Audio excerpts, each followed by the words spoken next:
दोस्तों ये जो हम प्रैक्टिस सेट करा रहे हैं सभी परीक्षाओं के लिए अति महत्वपूर्ण है, चाहे वो स्टेट लेवल का एग्जाम हो या सेंट्रल लेवल का एग्जाम हो। जहाँ कहीं भी हिंदी पूछी जाती है उन सभी परीक्षाओं के लिए रामबाण सिद्ध होगा। तो बिना किसी देरी के चलिए शुरू करते हैं। पहला क्वेश्चन है अलंकार का शाब्दिक अर्थ है। वेरी वेरी इंपॉर्टेंट प्रश्न।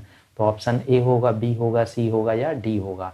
तो इसका राइट आंसर है दोस्तों ऑप्शन सी, आभूषण। अलंकार का शाब्दिक अर्थ क्या होता है? आभूषण यानी कि गहना।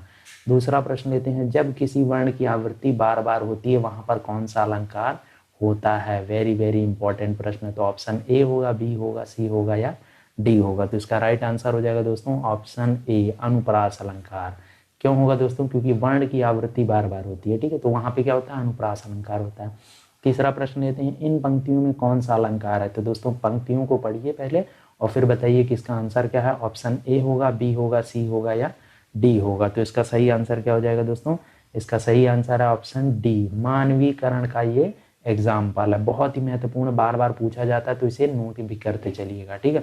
चौथा प्रश्न लेते हैं, जब उपमेय तथा उपमान में पूर्ण रूपेण भ्रम हो जाए तो वहां पर कौन सा अलंकार कहलाता है? कौन सा अलंकार होता है? तो ऑप्शन ए होगा, बी होगा, सी होगा या डी होगा। तो इसका सही आंसर क्या हो जाएगा दोस्तों?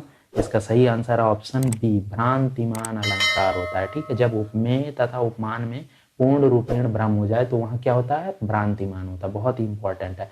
पांचवा प्रश्न, ऐसे एज इट इज ही परीक्षा में पूछा जाता है, इसलिए इसमें कोई भी कंफ्यूजन मत रखिए, बस क्वेश्चन को नोट करते चलिए जो भी आपको नहीं आते हैं। परीक्षा में जब आप बैठेंगे तो आपको कोई भी दिक्कत नहीं होने वाली। आप पूरी तरीके से 100% एक्यूरेसी के साथ क्वेश्चन को अटेम्प्ट कर पाएंगे। बस जो जो मैं आपको बता रहा हूँ उसे नोट करते चलिए और हमारे ट्रिक के वीडियो को भी जरूर देखिए अलंकार के, जो जिसका लिंक मैं आपको डिस्क्रिप्शन और कमेंट में दे दूंगा, तो उसे जरूर देखिए। उसके बाद आपको कोई भी दिक्कत नहीं आने वाली है, ठीक है। तो इन पंक्तियों में कौन सा अलंकार है? तो पंक्तियों को पढ़िए सबसे पहले और बताइए कि इसमें कौन सा अलंकार है, ठीक है। ऑप्शन ए होगा, बी होगा, सी होगा या डी होगा। तो इसका सही आंसर क्या हो जाएगा दोस्तों? ऑप्शन ए, संदेह अलंकार का ये एग्जाम्पल और बार बार परीक्षा में पूछा जाता है, ठीक है। छठा प्रश्न लेते हैं, पीपर पात सरिस मंडोला में कौन सा अलंकार है? ऑप्शन ए होगा, बी होगा, सी होगा या डी होगा। तो इसका राइट आंसर क्या हो जाएगा दोस्तों? ऑप्शन बी, उपमा अलंकार का ये एग्जाम्पल है, बार बार परीक्षा में पूछा जाता है, ठीक है। सातवां प्रश्न लेते हैं, तरनी तनुजा तट तमाल में कौन सा अलंकार है? वेरी इंपॉर्टेंट प्रश्न है। तो ऑप्शन ए होगा, बी होगा, सी होगा या डी होगा। तो इसका सही आंसर क्या हो जाएगा दोस्तों? ऑप्शन डी, अनुप्रास अलंकार। क्यों? क्योंकि दोस्तों यहाँ पर ता वर्ण की जो आवृत्ति है वो बार बार हो रही है, जैसे तरनी में भी ता है, यहाँ पे भी ता है, यहाँ पे भी ता है और यहाँ पे भी ता है। तो जब ता वर्ण की या किसी भी वर्ण की आवृत्ति बार बार होती है तो वो क्या होता है? अनुप्रास अलंकार का उदाहरण होता है, ठीक है। आठवां प्रश्न लेते हैं, जहां एक शब्द एक से अधिक बार प्रयुक्त हो और उसके अर्थ अलग अलग रहें वह कौन सा अलंकार है? Very very important. तो ऑप्शन ए होगा, बी होगा, सी होगा या डी होगा। तो इसका राइट आंसर क्या हो जाएगा दोस्तों? इसका राइट आंसर है ऑप्शन सी, यमक अलंकार, ठीक है। यहाँ पर क्या होता है कि एक ही शब्द को बार बार प्रयुक्त किया जाता है लेकिन उनके अर्थ जो होते हैं अलग अलग आते हैं, ठीक है। नवां प्रश्न लेते हैं, इन पंक्तियों में कौन सा अलंकार है? तो इन पंक्तियों को पढ़िए और बताइए कि इसमें कौन सा अलंकार है। ऑप्शन है उल्लेख, अन्योक्ति, अतिशयोक्ति या भ्रांतिमान। तो इसका सही आंसर क्या हो जाएगा दोस्तों? इसका सही आंसर है ऑप्शन सी, अतिशयोक्ति अलंकार का ये उदाहरण है। बहुत ही इंपॉर्टेंट उदाहरण है दोस्तों, इसको नोट करते चलिए। और देखिए दोस्तों, अगर वीडियो पसंद आ रहा है तो लाइक भी करिए और ज़्यादा से ज़्यादा शेयर करिए हमें सपोर्ट करने के लिए, ठीक है। क्योंकि हम लोग आप लोगों के लिए इतने इंपॉर्टेंट प्रश्न लेकर आते हैं, तो जरूर इसे शेयर करिए ज़्यादा से ज़्यादा लोगों तक। 10वां प्रश्न लेते हैं, इन पंक्तियों में कौन सा अलंकार है? तो पंक्तियों को पढ़िए और बताइए कि इसमें कौन सा अलंकार है। ऑप्शन ए सही होगा, बी सही होगा, सी सही होगा या डी सही होगा। तो इसका राइट आंसर क्या हो जाएगा दोस्तों? ऑप्शन बी, अन्योक्ति अलंकार का ये एग्जाम्पल है, ठीक है। 11वां प्रश्न लेते हैं, जो मानव नहीं है उसे मानव की तरह प्रस्तुत करना कौन सा अलंकार कहलाता है? Very very important. तो ऑप्शन ए होगा, बी होगा, सी होगा या डी होगा। तो इसका राइट आंसर क्या हो जाएगा दोस्तों? इसका राइट आंसर है ऑप्शन ए, मानवीकरण कहते हैं, मतलब मानव नहीं है लेकिन फिर भी उसे मानव की तरह प्रोजेक्ट करना, ठीक है। 12वां प्रश्न लेते हैं, जहां उपमेय में उपमान का आरोपण किया जाए वह कौन सा अलंकार है? वेरी वेरी वेरी इंपॉर्टेंट प्रश्न। तो option A, B, C, D, इसमें कौन सा सही हो जाएगा दोस्तों? इसमें सही है ऑप्शन बी, रूपक अलंकार कहते हैं। अब दोस्तों ये वो प्रश्न है बार बार परीक्षा में पूछे जाते हैं, तो इसको बिल्कुल भी मत मिस करिए, नहीं तो आपसे दिक्कत हो सकती है। अलंकार के टॉपिक को पूरी तरीके से कवर करने के लिए आप इन सभी प्रश्नों को नोट करते चलिए जो भी आपको नहीं आता है, ठीक है।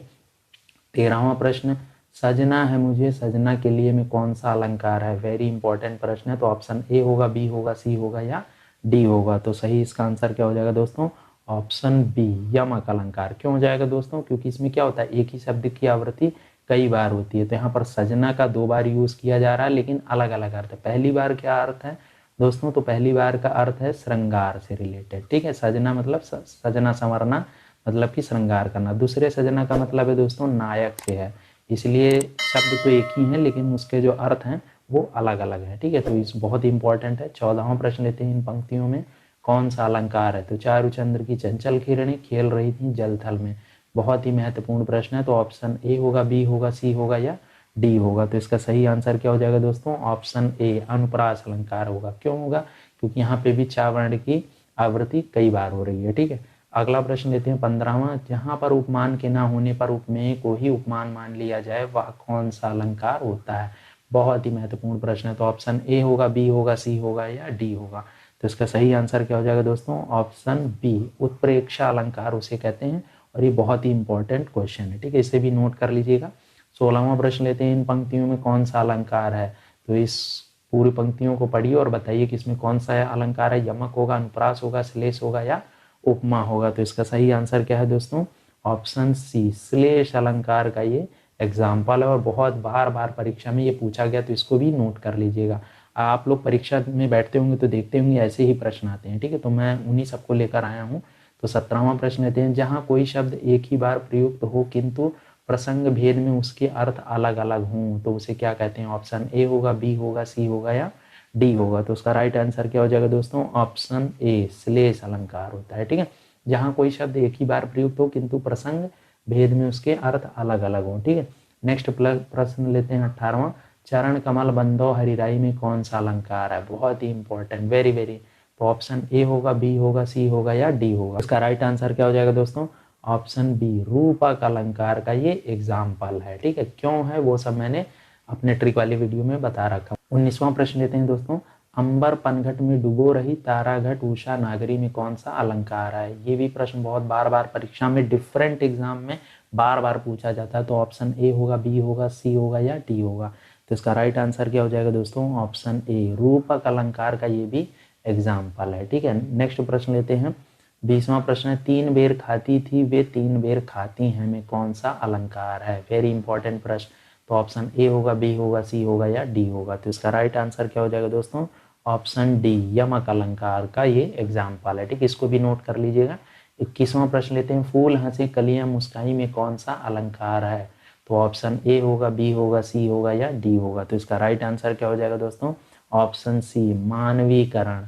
यहाँ पे क्या है दोस्तों, मानवीकरण अलंकार का एग्जाम्पल है। ये बहुत इंपॉर्टेंट, बार बार पूछा जाता है। 22वां प्रश्न लेते हैं, इन पंक्तियों में कौन सा अलंकार है। उसी तपस्वी से लंबे थे देवदार 2 4 खड़े।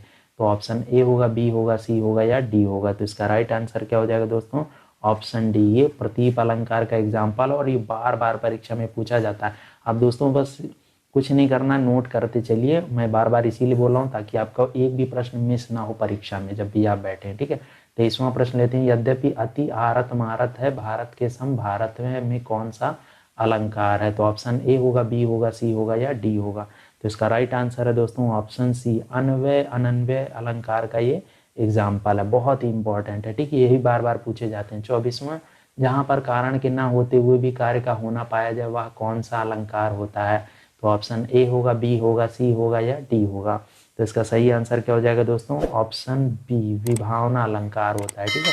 यहाँ पर कारण के ना होते हुए भी कार्य का होना पाया जाए, बार बार पूछा जाता है। 25वां प्रश्न, हरिपद कोमल कमल से इस पद में कौन सा अलंकार है। तो ऑप्शन ए होगा, बी होगा, सी होगा या डी होगा। तो इसका राइट आंसर क्या हो जाएगा दोस्तों, ऑप्शन ए उपमा अलंकार का ये एग्जाम्पल है, ठीक है।